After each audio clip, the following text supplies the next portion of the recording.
to you, JW Marriott, and to all other investors coming into this beautiful city, the land of fresh waters, the city under the sun, that we will do our utmost to support you in that way. And that's why I can say that our doors will always be open to you. We are here to help. Your Excellency, the presidential suite in this building is on the 25th floor, and there are a few more floors above that. On Sunday, when I was with you and I mentioned that Nairobi, we can only go up, I saw a bit of hue and cry because people are concerned about the public infrastructure. I want to confirm and to clarify, leave alone 25 floors. Our development control guidelines, Your Excellency, and our zoning framework that we've taken to our assembly allows up to 75 floors in certain areas, and I'm glad that the concomitant infrastructure needed, which is the sewerage, which is the water, which is even traffic, management, is coming in tow. We will make Nairobi work and take its rightful place as a jewel of this continent. For tonight, however, it remains only to thank all of those who have worked so long to bring this project to fruition, to celebrate you, and to reassure you that you have our full support. Your Excellency, there are not enough rooms for the kind of demand for conferencing in Nairobi and for conferencing in the region. Beyond being just the business hub, this is it's a global diplomatic hub. We have several UN agencies here, different multinationals based here. Just recently, Your Excellency, the UNICEF, we interacted with them. They want to set up one of their international headquarters in Nairobi to add on to what we have as UNEP, as well as the UNFPA. They're all coming to Nairobi. Your Excellency, you know very many ambassadors who had been posted to Nairobi, and after their tour of duty, they can't leave and they can't go away. The reason, and the President is more eloquent in explaining it, is because Kenya is home. The earliest fossils of mankind have been found in Kenya, in Turkana, the Turkana boy. And so when you come here and your blood flows better, and you sleep a bit lighter, and your burdens go down, it's because this is home. And so, Your Excellency, we thank you for lifting the visa restrictions of people coming to our country, Kenya. This is the only capital in the world where you can look at animals, wildlife in their natural, untouched, unspoiled habitat, and in the background, you see the skyline of a global capital. You can only get that in Nairobi. And that is why, Your Excellency, with your support, we are also building a convention center because there will not be enough. We're doing one in Bomas, Your Excellency, you are doing one in Bomas. Nairobi County Government is doing one right at the center of the city at what we call Green Park today, where because we gave access to the expressway, and thanks to Waziri Murkomen, right from your plane when you land, in 10 minutes, you will be in your hotel room, you can have conferencing there, you can come to the JW Marriott here, you can cross a bridge and play golf at the Railway Golf Club, come back, take a walk in Uhuru Park, which we intend to open this weekend, Your Excellency, and just enjoy the gem that you will not find anywhere else in the world. So welcome to Nairobi. Make this your home, and let's put more investment. Thank you for believing in Kenya, and thank you for believing in Nairobi. Asanteni sana.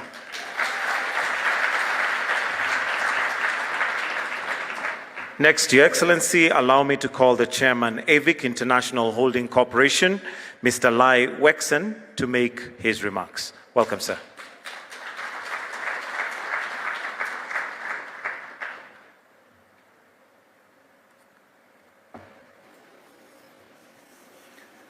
尊敬的威廉·鲁托总统阁下，中国驻肯尼亚大使周平健阁下，各位部长以及各位嘉宾，晚上好。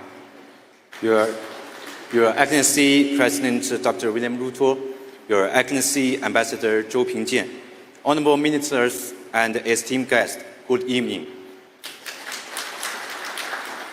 在这个星光灿烂的美丽夜晚，我们聚首一堂，共同庆祝内罗毕环球贸易中心项目全面运营启动暨 JW1 好酒店开业，共同见证中航国际与肯尼亚政府、社会各界深化合作，携手奋斗取得的丰硕成果，共同畅想展望更加美好的未来。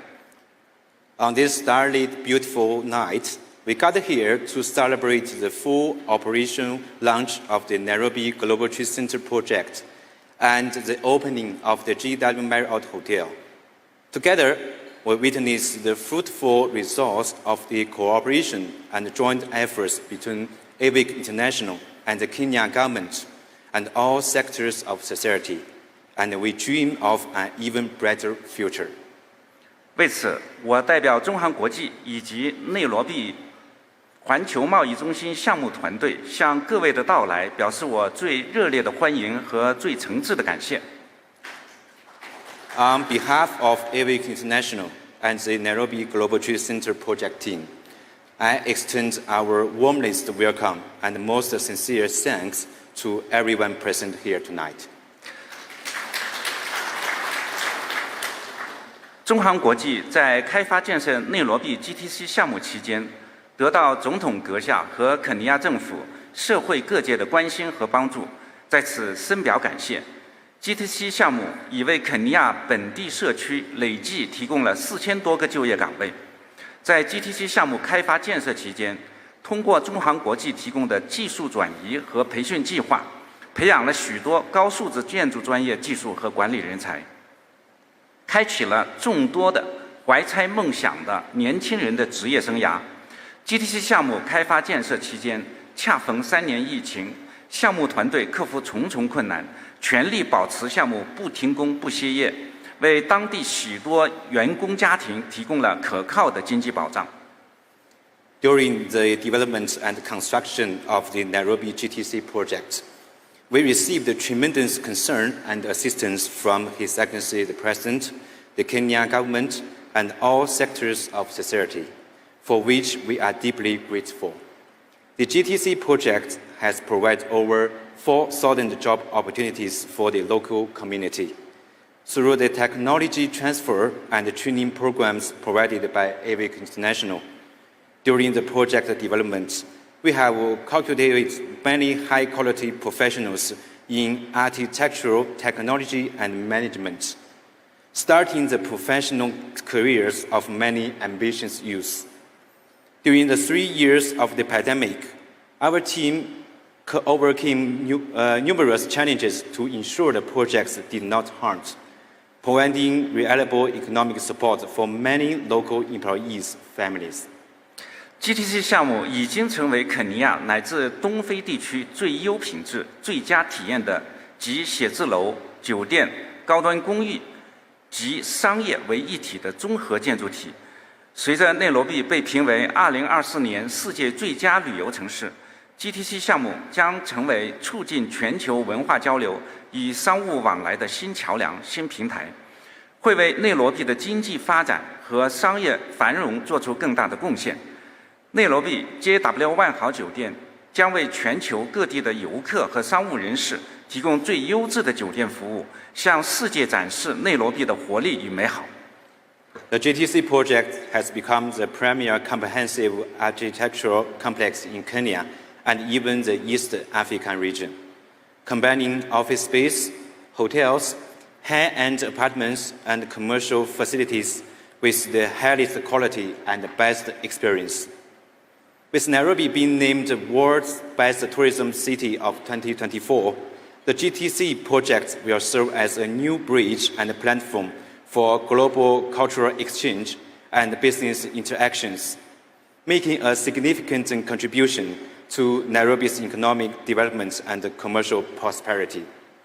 The JW Marriott Hotel Nairobi will offer top-quality hotel services to tourists and business people from around the world, showcasing the vibrancy and beauty of Nairobi.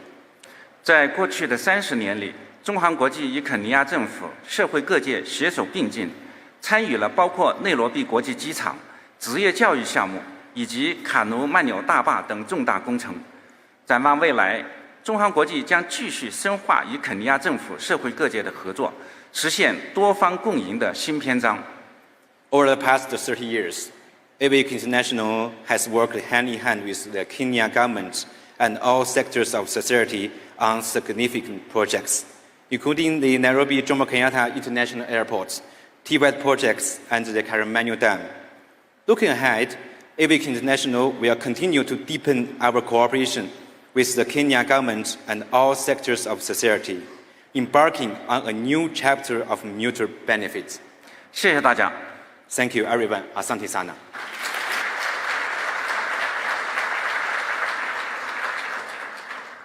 Soaring commercial center that houses hundreds of multinational corporations. At GTC, my most frequent encounters are not only with global elites, but also with global opportunities. GTC, an ultimate premium city complex in East Africa, boasts three-dimensional transportation network. Surrounded by world-class resources, it communicates with the world at zero distance, occupying the emerging central business district of Nairobi. It lights up the mood of global elites. GTC, 4 business elements providing unprecedented entrepreneurial opportunities in East Africa.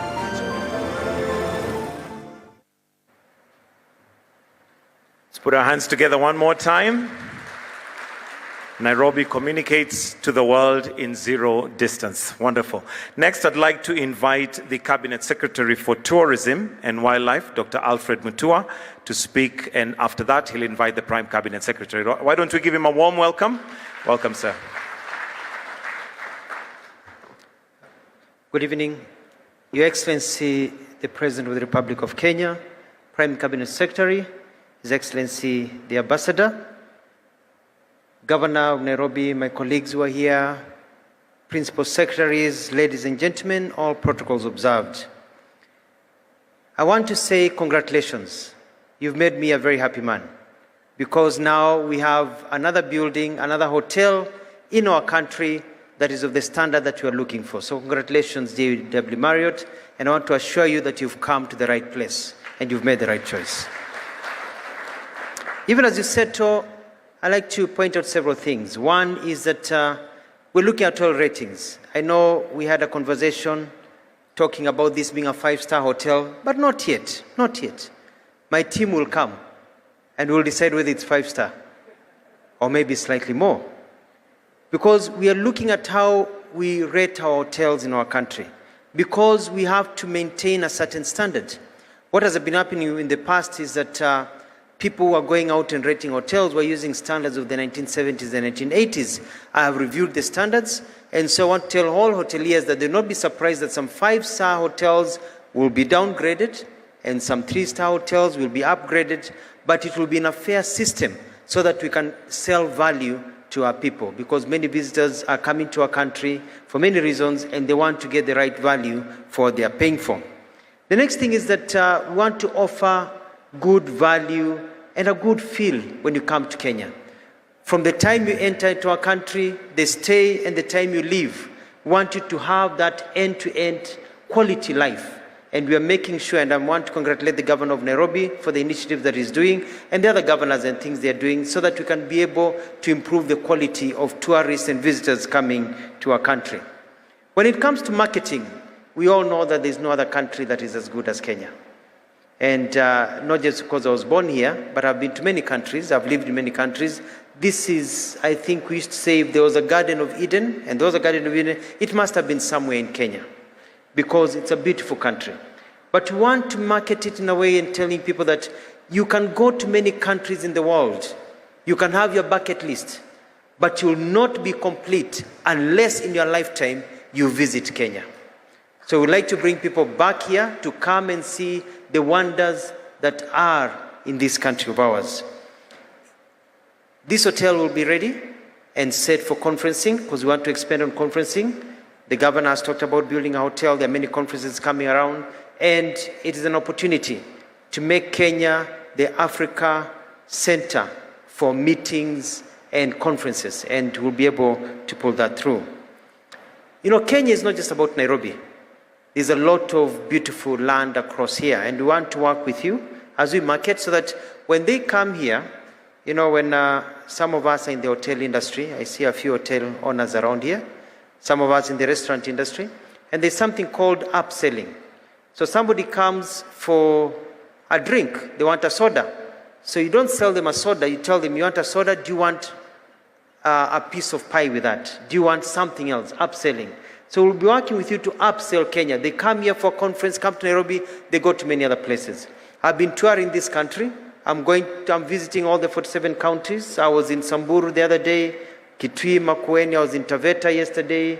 Today I was in Mombasa. Tomorrow I'm in Bungoma and Busia, talking to governors about raising the level of tourism and the value of their counties so that we can visit our country. There's so many things to see in this credo of humanity. Lastly, Your Excellency, I want to assure the industry that we want to work with you with training. As cabinet, a decision was made that we are opening, with the guidance of the President, campuses of Utalii College, which is our premier training college of people in hospitality, the employees that you employ here. But as we do that, we want to work with the hotel sector so that whoever we employ is ready for plug and play, so that you don't have to go back and retrain the workers that come to you. So you can get them fresh from Utalii, from any of the campuses, and they can get in, go to the kitchen, go to the rooms, and work immediately as we work together. So I want to tell you that in Swahili we say, when I look at where we are going as a country, where we're going in tourism, mbele iko sawa. The future is bright. Welcome to Kenya. It is now my pleasure to welcome the Prime Cabinet Secretary.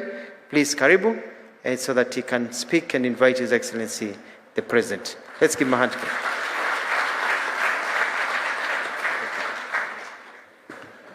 Your Excellency, the President of the Republic of Kenya, Dr. William Samoei Ruto, my colleagues, ministers who are present here today, Your Excellency, the Ambassador of China, the Chair of AVIC, the leadership of J. Marriott, distinguished ladies and gentlemen.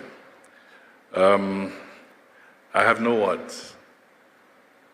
As we stand here, Your Excellency, it might be good to just recollect that the partnership that Kenya has built over the years with China is just about 60 years old.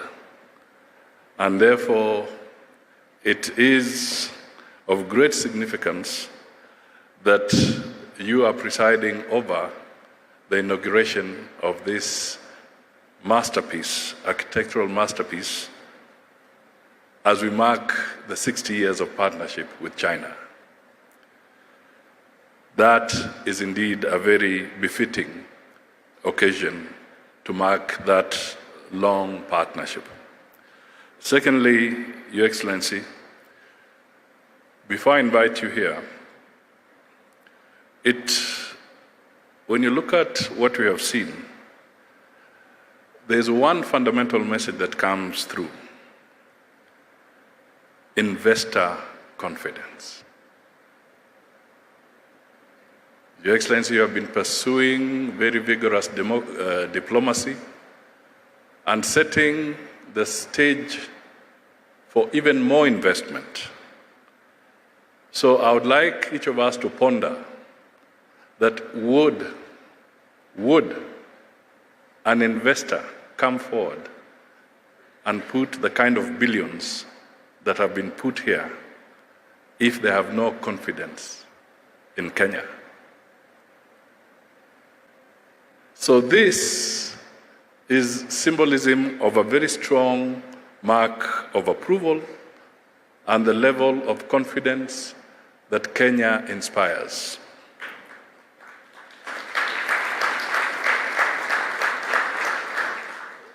Finally, Your Excellency, let me just highlight that since Kenya became independent, one of the things that you have stood for and what Kenyans have stood for is that every 5 years, Kenyans have held democratic elections religiously in accordance with the Constitution.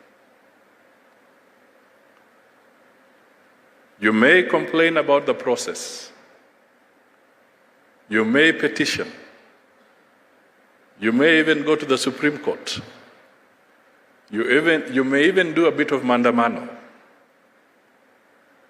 But the fact of the matter is that Kenya has always held out the elections every 5 years. That is a big message of confidence of the democratic principles that Kenya stands for. And we are indeed happy that our leader, President William Ruto, has been at the forefront, not just in underpinning that aspect about Kenya, but also vigorously speaking for the African continent on very fundamental issues like climate change and reforms in different sectors. Ladies and gentlemen, can you be upstanding so that we can welcome His Excellency the President to address this gathering?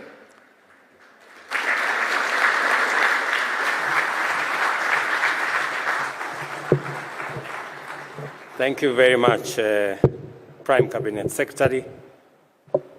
Please, let's take our seats. Asanteni sana.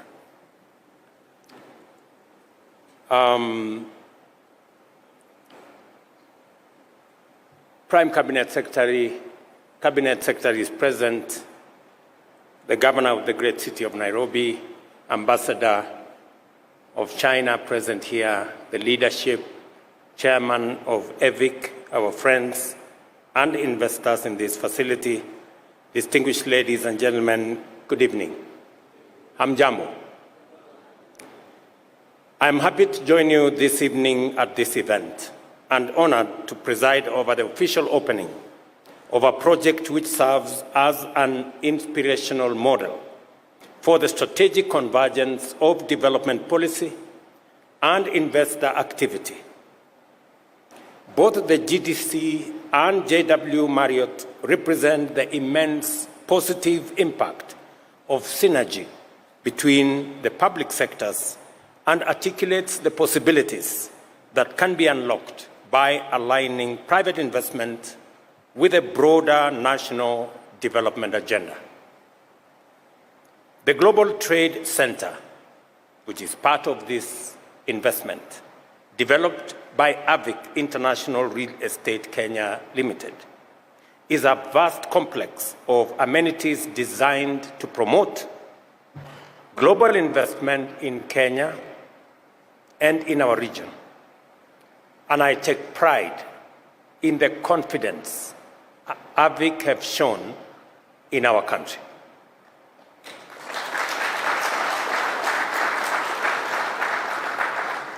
I know this for a fact because on many occasions we've had to step in to help AVIC when they were doing this investment. There were many challenges, but I am amazed at the resolve of AVIC that even with the many challenges they faced, they moved on, and today we celebrate an iconic building and an iconic hotel facility. This is why it has been defined in our National Development Blueprint, the Kenya Vision 2030. The GTC has accordingly attracted a leading global hospitality brand, the iconic JW Marriott Hotel, to accelerate the transformation of Kenya's tourism, hospitality, meetings, incentives, and exhibitions. At a time when we have embarked on a fundamental repositioning of the sector in keeping with the imperatives of our plan. Part of the campaign I have sustained for the last 1 year is to give a different perspective of our country and our continent. Because for a long time, our country and continent have been defined by narratives informed by untruths or half-truths, myths, and things that are not true. For a very long time, our continent, our region, has been defined as the continent of trouble, disease, poverty, conflict, war. We are repositioning our country, repositioning our region and our continent as something different. It is a continent of possibilities, of immense potential, of great opportunities. That is what we are, not what others want to define us to be.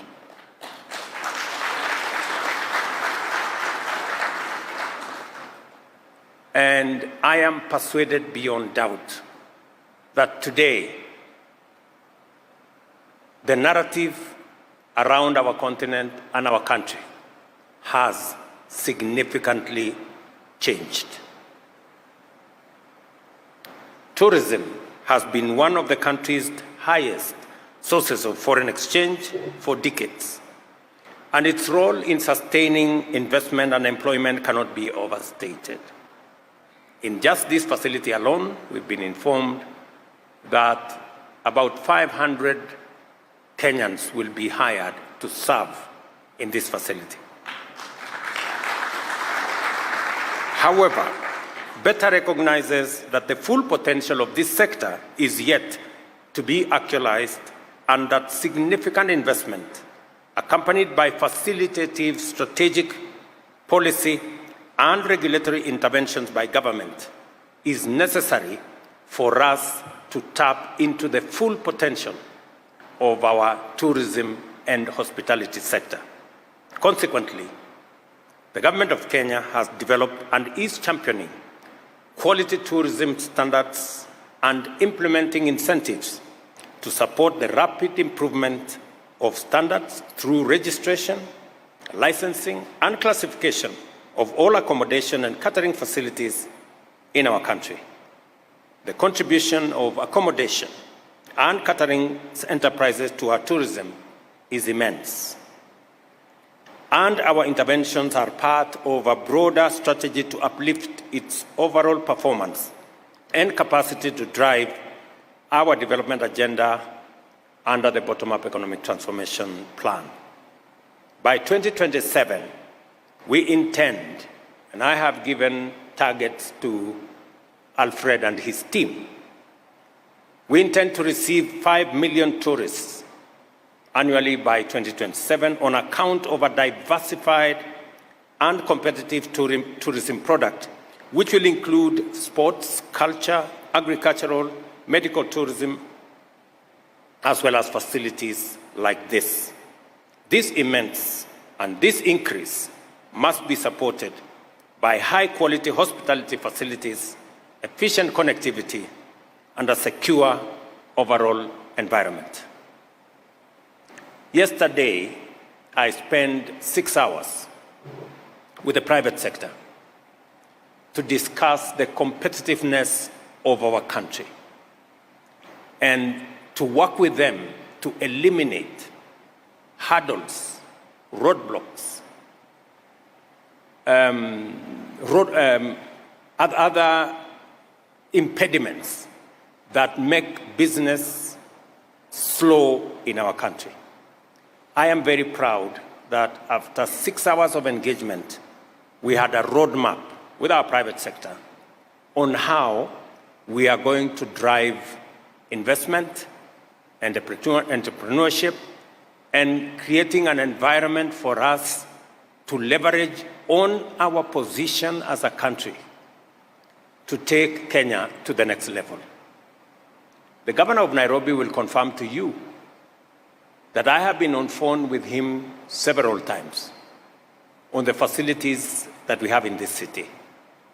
He will confirm with you that, in fact, a week ago, we had a meeting between the national government and the county government of Nairobi, because Nairobi is important as our capital city and as our center of activity, as national government, we're going to support the city of Nairobi, the county government of Nairobi, to make sure that Nairobi is appropriately positioned to be the anchor for our tourism, our investment, and our facilitation of other sectors of our economy. We have already begun to move resolutely in this direction. In 2022, earnings from inbound tourism rose from 353 billion, with bed occupancy rates rising by 27% to 6.4 million from 5 million.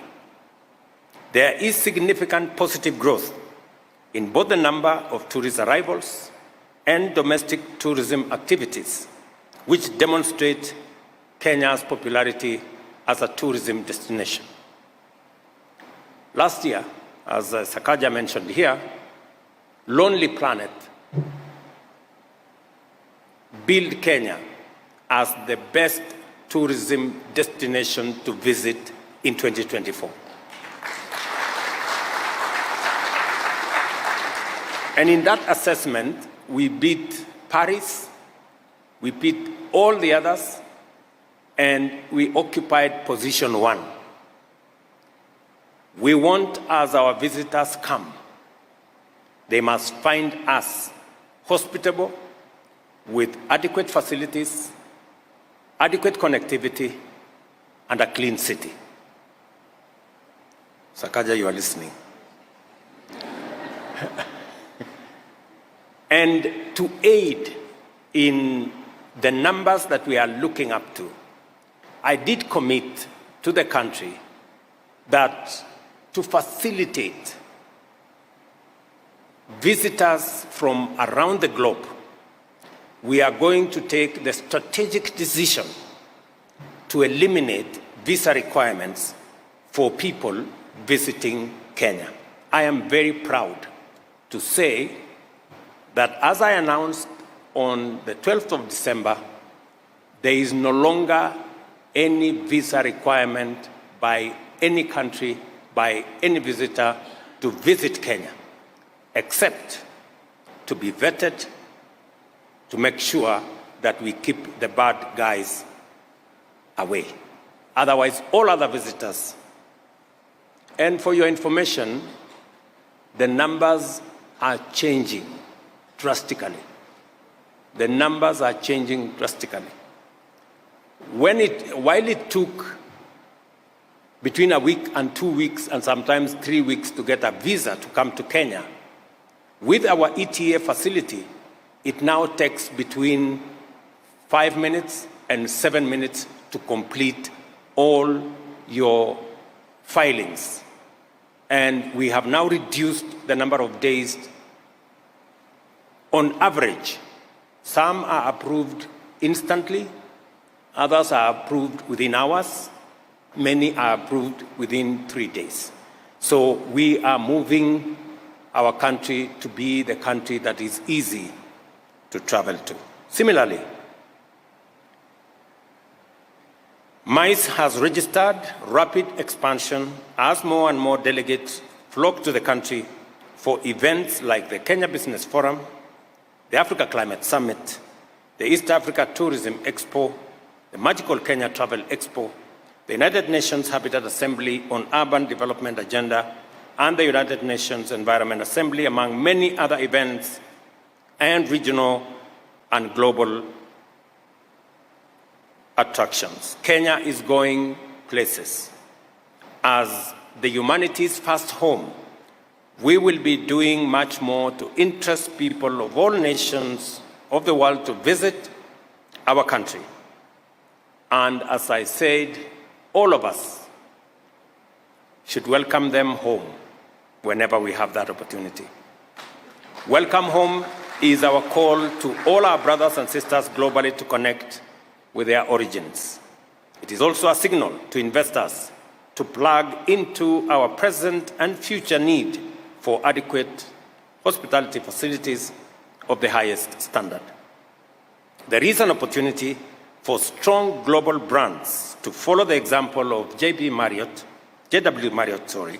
and invest here now because the future is looking promising, yet we are only getting started. Let me also confirm to us that we are concluding on building a huge facility, conferencing facility at the Bomas of Kenya, complete with a 1,200-bed hotel. We are responding because today in the city of Nairobi, every hotel is between 90% and 100% full in the city of Nairobi. It's never been this way. And so is the case in Mombasa and many other towns. For those of you who are investors, you can take it from me, there is an opportunity for the men and women, investors who want to invest in the hospitality industry, because our tourism numbers are growing, our visitor numbers are growing, and there is need for hospitality facilities complete with hotels like this for us to match the demand. I congratulate JW Marriott on this successful, highly appropriate, and strategic investment. And I want to commit that the government of Kenya is going to work with you as you explore other possibilities of other facilities in Kenya. And whenever you need the support of the government of Kenya, we will always be present. The Ministry of Tourism will take lead on making sure that we'll hold your hand in making sure that you can do the investment that you're looking forward to. I am certain that this particular project will quickly become a jewel in the ground of your portfolios, and wish you success as you serve guests from Kenya, from our region, from our continent, and from all over the world with exemplary hospitality that is the signature of JW Marriott.